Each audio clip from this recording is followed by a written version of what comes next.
Hey followers, I'm Stefan and it's time for another Rideshare Reflection.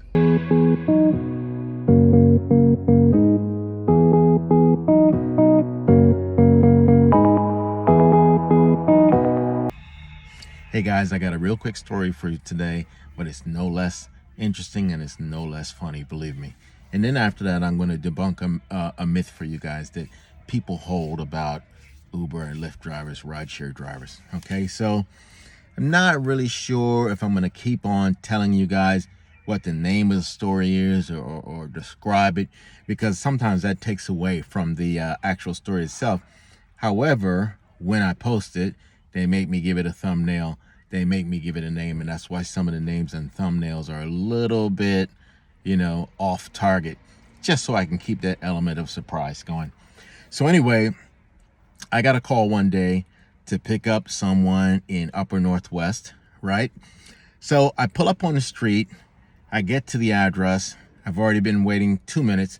So as I usually do, I send a message to the passenger.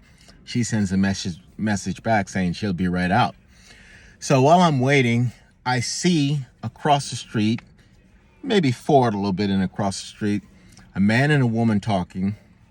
The woman is holding a dog, and the conversation is getting quite spirited.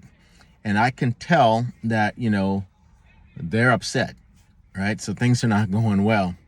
So I'm watching and I'm listening, just being nosy. I put the window down a little bit, listening. Come to find out, they're fighting over whose weekend it is to have the dog. Okay, so the guy is saying it's my weekend to have him. The woman's whole thing is it's not really his weekend, but the man's whole thing is she told him he couldn't get the dog last week, so now it's his turn. Her thing is, well, you're throwing the whole thing off schedule. But anyway, so they're going back and forth like this, right?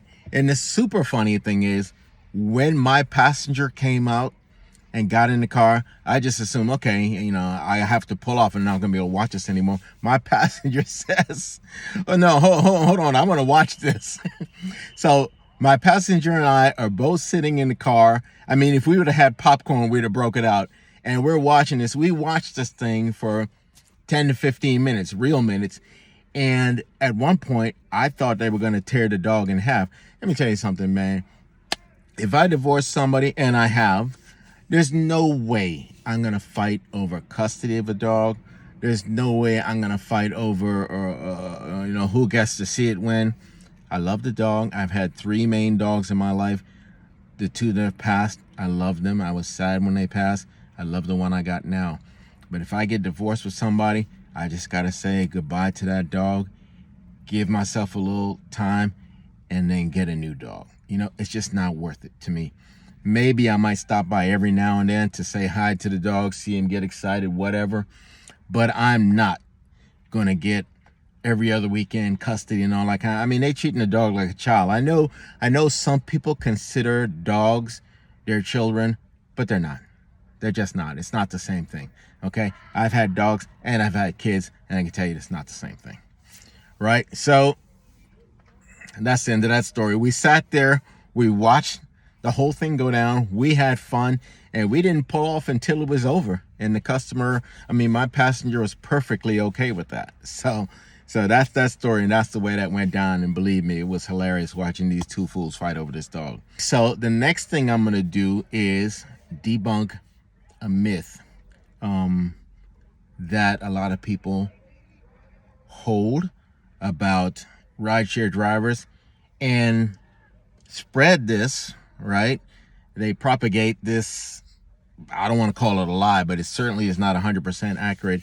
And that is that drivers love to talk to passengers, and drivers will, drive you crazy talking to you.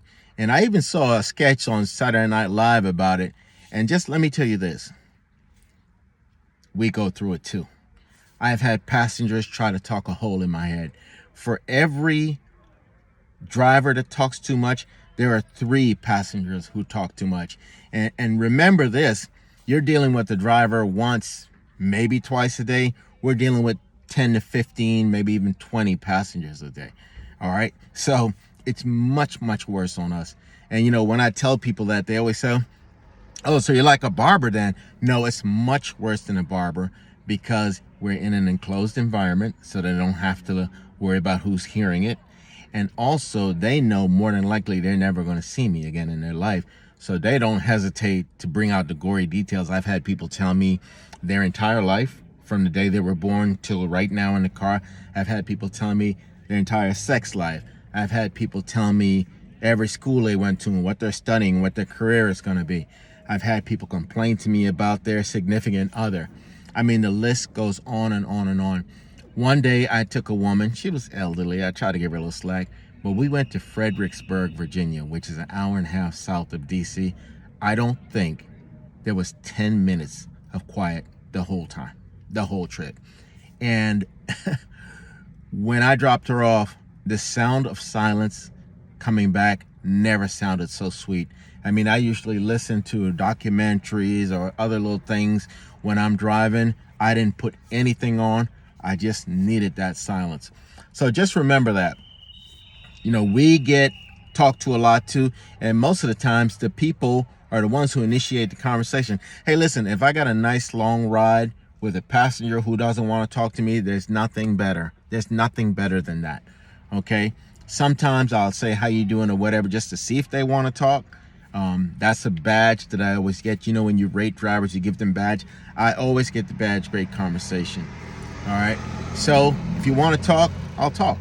But if you don't want to talk, believe me, after 14,000 rides, I can tell when somebody doesn't want to talk, and I'm very happy not to talk to you. It's no problem for me. I just pay attention to my GPS, listen to whatever I have on my documentary or whatever, and it's peaceful, to the point where there have been times when I forgot somebody was in the car. But that's another story. We'll talk about that another time. Anyway, listen, people have been sending me messages, and I don't understand why. Just put it in the comments, okay? I won't get offended if you say something negative. You know, if you have an experience that you want me to talk about or share an experience I had similar to that, put it in the comments. Comment on what you think. Comment on if you think it should be a different format.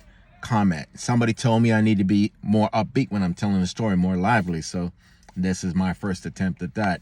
Anyway, like, subscribe. Thank you for tuning in again. Much, much more to come. You know, I got a ton of stories, and don't forget, I'm also getting new stories almost every day. Anyway, bye guys.